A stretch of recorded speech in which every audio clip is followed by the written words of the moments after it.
Hey guys, it's me Rahul, and today I'm going to show you how to measure basically how to see the restart time of your Windows 11 device.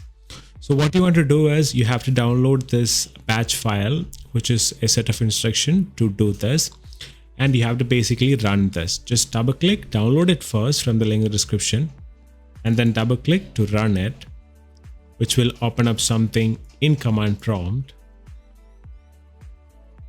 Then immediately after opening the batch file, it will say something like, please first close all the running application, then press a key to restart Windows. Make sure you have saved all your work, then just simply press enter, which will restart Windows. So just wait for a couple of seconds.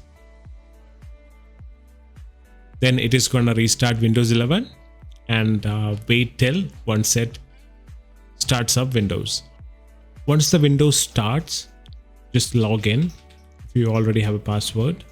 Then it will automatically pop up the command prompt again and wait for a couple of seconds.